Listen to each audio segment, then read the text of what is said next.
Magandang araw po sa inyong lahat mga kakudkod, and for today's our video ay ipapakita ko sa inyo kung paano kami pumunta ng city ng aking anak, at syempre naggala-gala kami ng kaunti lang mga kakudkod dahil magagabi na. Ito nga, at ngayon ay papunta kami ng city at nasa jeep kami. Ayun, laglag balikat ng aking anak dahil tulog. At syempre pa, ito na nga, bumaba na kami ng jeep din, hindi ko na napakita mga kakudkod. Sumakay ulit kami ng tricycle. Ito nga pala mga kakudkod ang sentro ng Naga City dito sa amin, at syempre pupunta muna kami sa simbahan dahil nga naman Sunday ngayon. Kaya naman magsisimba muna tayo sa San Francisco Church. Ito nga pala yung plaza dito sa Naga City na ating nakikita at dinadadaanan natin. Nakasakay kami ng tricycle at syempre iikot lang naman tayo dyan mga kakudkod. At syempre isang ikot pa ulit at syempre pag diretso, ayun, simbahan na yan. At syempre marami nga ngayon dito mga kakudkod na nagagala-gala dahil nga naman Sunday. Syempre family day, ang dami syempre, no?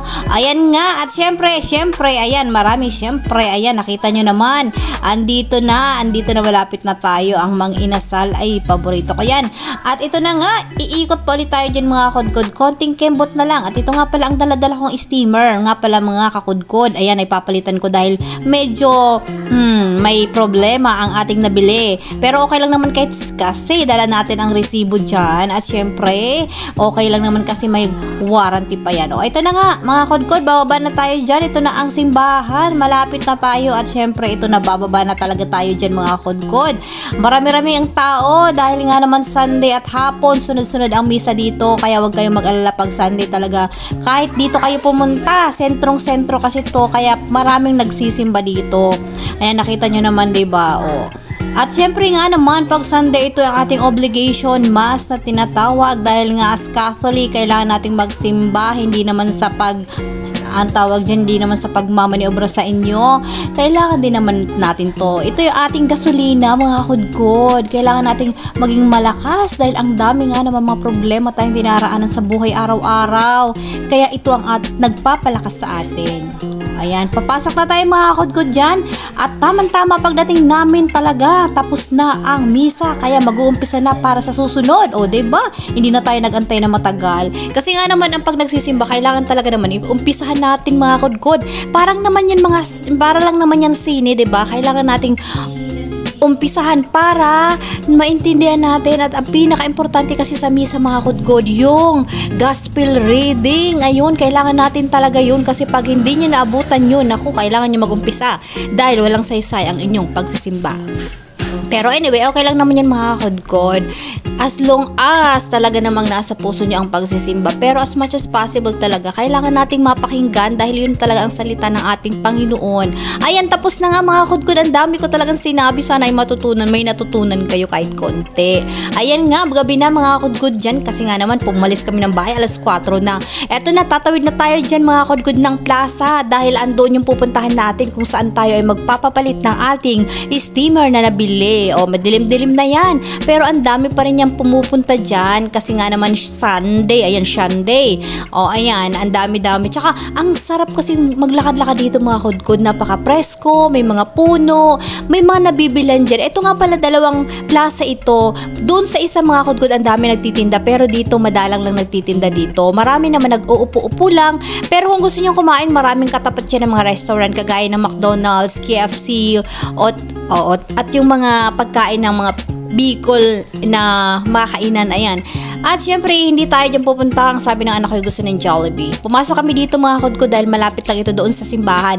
Pero aba, nag-aya, hindi ito daw ang kanyang gustong makainan. O, ayan, nandiyan pa naman si Jollibee at tahangiti. Pero nag-decide kami na pumunta doon sa isang branch kasi yun ang gusto niya. O, syempre, naglakad na naman. At ito na nga pala mga kakudkod, yung isang Plaza Rizal. Katabi lang naman ito ng isa doon sa malapit sa simbahan. Ito yung sinasabi ko sa inyo, marami nagtitinda dito mga kakudkod.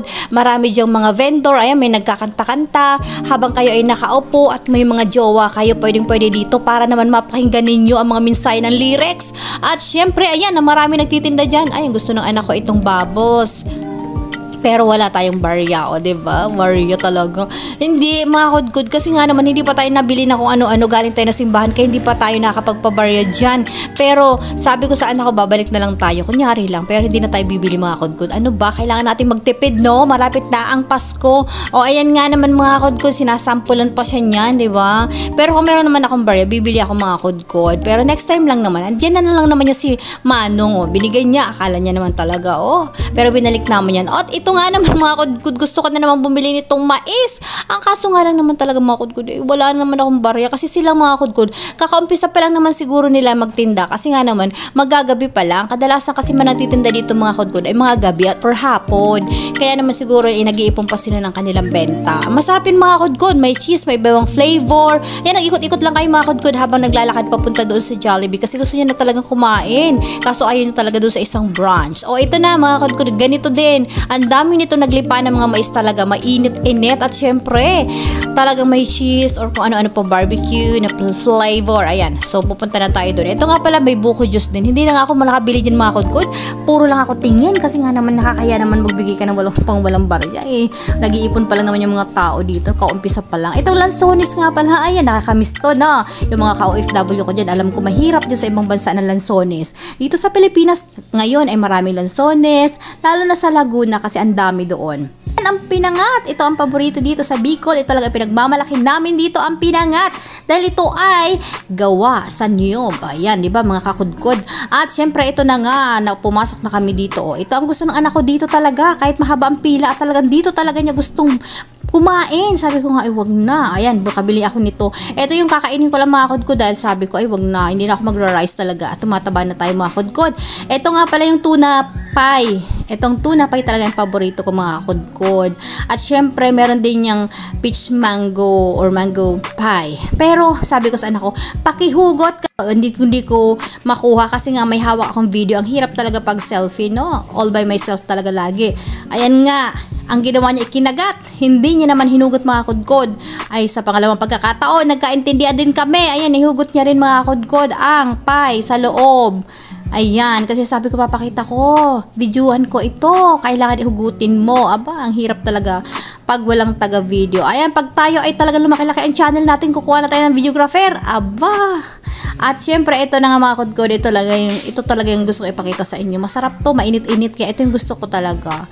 Diba? Craving satisfied daw. O, ayan, sa mga nagfe-flex sa mga foods. Ito nga pala, yung spaghetti ng Jollibee. O, sino hindi na kakamiss dyan, lalo na yung mga malalayo na talagang, ay, pero alam ko naman, mga kudkod, all over the world ng Jollibee. Kaya no worries sa mga ka-OFW natin dyan or nasa ibang bansa talaga namang hindi na kayo, ang tawag dito, magke-crave sa Jolly Spaghetti. Dahil kahit saan meron naman. Pero lang naman, mga kudkod, ang pansin ko lang naman, may something talaga sa lasa. Compare dito sa Pilipinas sa talagang orig. Doon kasi lalo na sa Middle East, may something talaga na may malalasahan ka din talaga na lasang mga Arabic food. O, diba? Kasi syempre nga naman yung ibang spices yata doon na kinukuha kaysa nga naman dito, 'di ba? Malayo. So baka walang available na galing dito. So doon na talaga sila kumukuha local ingredients. Kaya naman meron talagang may mga matitikman ka pa rin na mga Arabic ganun na mga lasa, o 'di ba? So ayan na nga, hinalo-halo ko na 'yan para sa aking anak at nang maumpisahan na ang gusto talaga ng anak ko, mga kudkod. Bukod sa kanyang kinakain na kanin, abay, eto din gusto niyang kumain, aba. Pinagbigyan natin, syempre. Buti nga kumakain na. Dati kasi mga kakudkod talaga ang selan kumain. Pero alam nyo ba, hindi na siya kumakain ng fried chicken. Nag-shift na siya sa fine art. Hindi, nag-shift na talaga siya, mga kakudkod, sa burger steak instead na sa fried chicken. Okay lang naman kasi, 'di ba? Yung mga yung mga fried chicken talaga yung skin yan ma-oily. Pero okay lang 'yan. At syempre, pinakita niya sa akin paano daw kumain ang mga socialera or ang mga rich kid or rich na mga tao, ganyan daw, sabi niya sa akin, ipapakita niya daw sa akin. Kanina daw, ayan, tusok-tusok, ayan, ganyan, parang steak, yun. Tapos tusok, and then kagat, o, diba, ganun daw. O, ayan nga, ulit-ulitin niya rin yan ng ganyan. So, aba, sabi na nakita, anak, sabi niya, sa YouTube. Aba, ganyan pala ang pagkain yan, o, kaarte talaga, o, ganyan, may palakpak pa. At, Pumunta nga kami dito mga kudkod sa DIY Mr. DIY. O yan, mga taga DIY Mr. DIY, shout out. Ayan, nagpipili na naman siya ng kung ano-ano.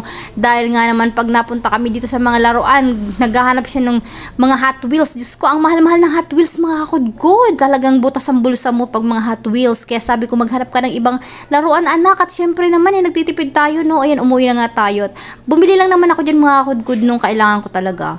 Ayan, tapos na pala tayo. Thank you so much for watching mga kudkod ha.